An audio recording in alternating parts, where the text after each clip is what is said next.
In Alice in Wonderland, the Queen declares, "Sometimes I've believed as many as 6 impossible things before breakfast." Some people, perhaps many people, would say that that's what religion is all about, believing impossible things. And a great deal more than 6 of them when you start to count them up. For most people, Easter is long past, but not for the church. We are still in the season of Easter, though it's coming to an end next week when we reach Pentecost. You could say that Easter is a season of impossible things. It starts with the resurrection. Jesus, dead on Friday on a cross, by Sunday early morning is alive again. It carries on through mysterious appearances and disappearances and miracles, the story coming to a kind of conclusion in the story that Linda read for us this morning, in which Jesus seems to scoot off up into the sky. Impossible things? So are we to believe them? Will believing them make us good people loved by God? Will not believing them make God angry? I think I have an answer to these questions, but I'll come to that. First, we need to look a wee bit more at the story itself. This story comes pretty much at the end of the story of Jesus. In the course of the pages of the Gospels which come before this, we have learnt about his birth, a tiny snippet about his childhood, and then quite a lot about just 3 years of his life. How he gathered friends around him, what he taught them, how he upset those in authority, how he died.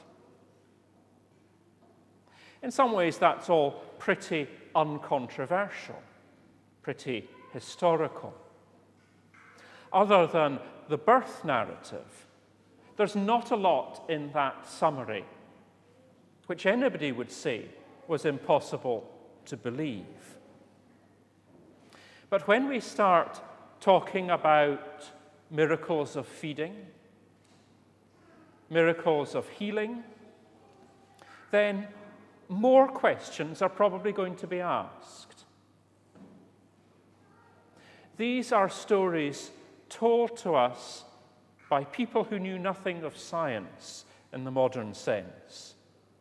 But they were people who knew a great deal more than us about the positive power of myth, about poetry in everyday life, about story, even fanciful story, which conveys truth. They were telling a story about a man who seemed to them to be particularly close to God. A man who redefined life and death. A man who challenged old and harmful ways of thinking and doing things. Who taught a new, better, less selfish, kinder, gentler, more authentic way of living. They were telling a story about a man who showed them, in a way that they had never seen before, what goodness is. So stories were told about him to paint a vivid picture of closeness to God, of profound holiness, of changed life. They are stories which draw upon imagination and creativity, on pictures of wonder and beauty, but they are also at the same time very rooted stories, stories with a real impact and an urgent message. When we pick up the story today, we find it beginning with a question. Friends of Jesus, people who had been close to him for quite a few years, ask him, "So is this the moment you are finally going to restore the kingdom to Israel? Is this the moment?" We need to remind ourselves that this is a question with quite a lot of history behind it. It's a question that these people have asked many times. It's always the same. It's always about going back to some time when things were thought to have been better. A time when Israel was top nation. A time which had never truly happened. And this question is always about particular concerns. Concerns of power, prestige, security. And Jesus' answer is always the same. What he always says to his friends when they ask him this kind of thing is, "It is not for you to know the time. And anyway, that's not really what I have come to earth to do." One last time, Jesus gives the same answer. Probably sure that even then people wouldn't get it. But as he gives them this answer, he also makes a promise. He promises them power to live as he has taught them to live, power to witness to his life and teaching. And then he is gone from their sight. At that moment, the baton passes from Jesus to his friends, or to put it another way, from Christ to his church. But these friends on Mount Olivet, about a Sabbath day walk from Jerusalem, just a short distance, didn't really know what to do with the baton that was passed to them. They're out there on the hill, standing, looking up to the sky, looking for what has gone. But quickly their attention is drawn downwards by another question.